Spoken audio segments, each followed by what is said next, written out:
Hi YouTube, and welcome to my channel. On this video, I'm going to be talking about narcissistic survival of narcissistic abuse, and how it has affected me and my story. But if you have any comments that you want to leave, please be delicate in leaving the comments. With people who have narcissistic PTSD, I like to call it, and it really is PTSD. When you're dealing with the survival of leaving a narcissist, it can be very difficult to hear some topics.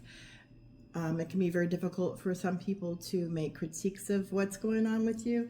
I think the worst thing that people say, though, the worst thing that people say is get over it. Like, get over it. Like, move on. I did a video of what happened when I went back to my house, and what was left when my husband left my house. He left my house and did not tell me where he went. He did not tell me where my daughters were. I got no address, but I was told to come pick up my things so the house could be the house could go on sale. Things in the house do not stop your house from going on sale. And our house is supposed to be put on the market March 1st, was not done. And so why it was not done has nothing to do with things in the garage or things in the house. But taking things from the house without a discovery needed to be done when you're going through a divorce and division of property. When we had our temporary orders, what we did was it allowed me to be able to go back to the house and get some things. So that way I would have some things for my new place. I had to leave in a rush because I had to have my husband arrested because of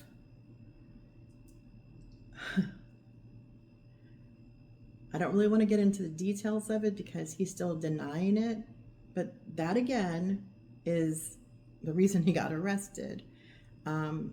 He claims I was trying to take his keys, and because I was trying to take his keys,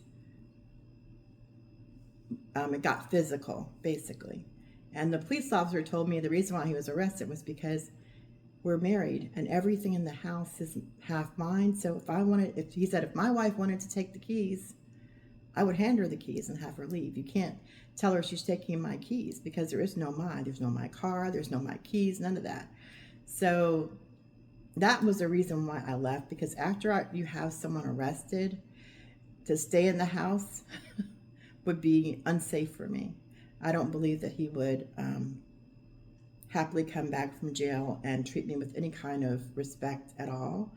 And in fact, I would be very afraid to be in the house with him. So that is why I quickly grabbed as much of my inventory for my business that I could grab and went to stay with my son.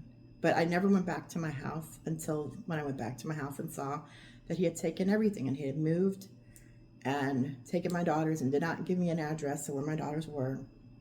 And so when I discussed this with the mediator, she said, well, just because he's taken the belongings does not mean that they're gone, because he has them. So you still have to divide up property. But he should not have left the house. The whole purpose of me leaving was because I was trying to be away from him to be safe. But if he was going to leave, then I should be able to go back to my house, which made no sense to me that I was homeless staying in a hotel for 3 months while he was living somewhere I didn't know where he was living. And I didn't even have access because I didn't even know that I could go back to my house because I didn't know he wasn't there. So anyway, when I finally did go back to my house, I did see that everything was taken pretty much from the house. And even the things that in the temporary orders I requested were not left for me. So there is a majority of things that I requested from the temporary orders that were not left, like a large amount. And then as you look at the video, you can see that there was a lot of damage, and a lot of things were just thrown in trash bags. So there's a lot of things that were damaged that, I can't even put a price on how much was damaged. But anyway, so that's what happened on that video.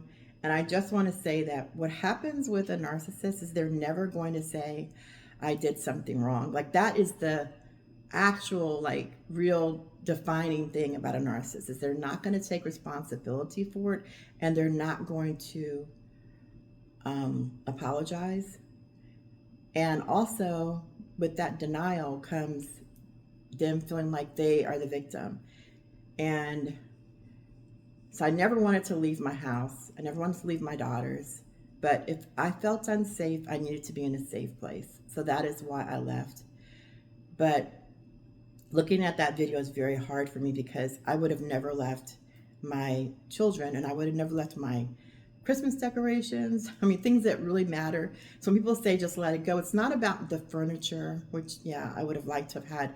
We had 12 TVs. It would have been nice if I had like half the TVs. It would have been nice if I had, we had 3 different living room furniture. It would have been nice if I got at least one full set of living room furniture, like, I don't know, one sectional.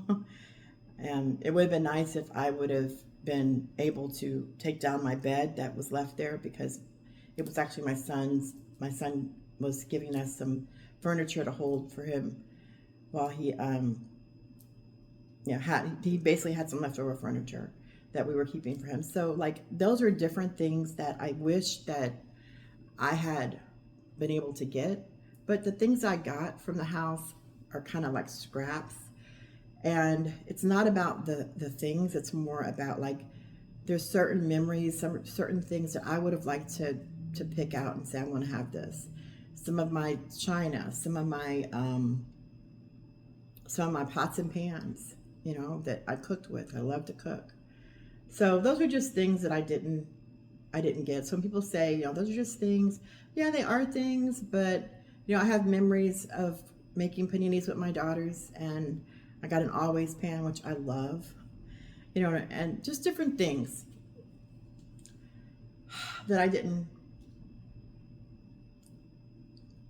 get to, like, say I want to have that, because we didn't have an actual discovery. We didn't actually have a division of property. The little bit of things that I requested, I didn't even get. So it was kind of heart-wrenching. But I want you to understand something before I finish this video, and that is that when you're dealing with someone who has narcissistic personality disorder, remember that they are never, that you have to understand, you're not going to get justice from them. You're not going to get an apology. You're not going, and I want to say it over and over again. I'm saying it for myself, not just saying it, for you all, but I want you to understand, going through the process of this for the last 7 months has been horrible for me. And the fact that I don't have time with my daughters has been horrible for me.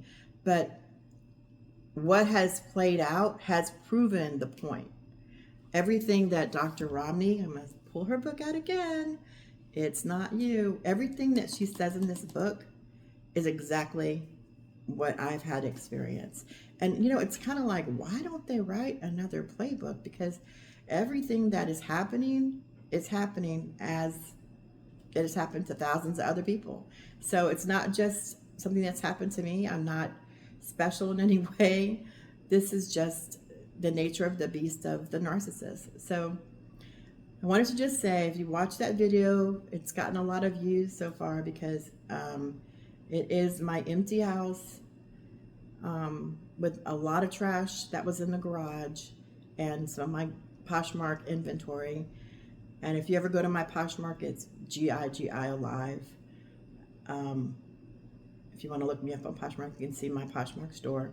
And I did have a very good business, so I had to, like, pull a lot of the things that were damaged from that. So you can see that I literally have a Poshmark store. It's not just something that I was doing as a side hustle. I mean, it was a real business for me. For him to damage it was, my inventory was very hurtful. But anyway, okay, so that is my video for now. I'm going to do another video, and I'm going to talk about some of the things that people don't or shouldn't say to a recovering abused narcissistic person, someone who's going through narcissistic abuse. Some of the things they should never say will be on next video. So thank you. If I helped you in any way understand anything, give me a thumbs up. Please go and get It's Not You. Really good book. And like, share, and subscribe. And please, if you know someone who's experiencing narcissistic abuse, try your hardest to be empathetic and listen. That's usually all they need, is someone to listen. In fact, I make these videos because I don't really have anyone to talk to, so I'm just kind of like getting it off my chest. So I hope that I helped somebody, or someone could relate to it. Thanks so much, and have a great day.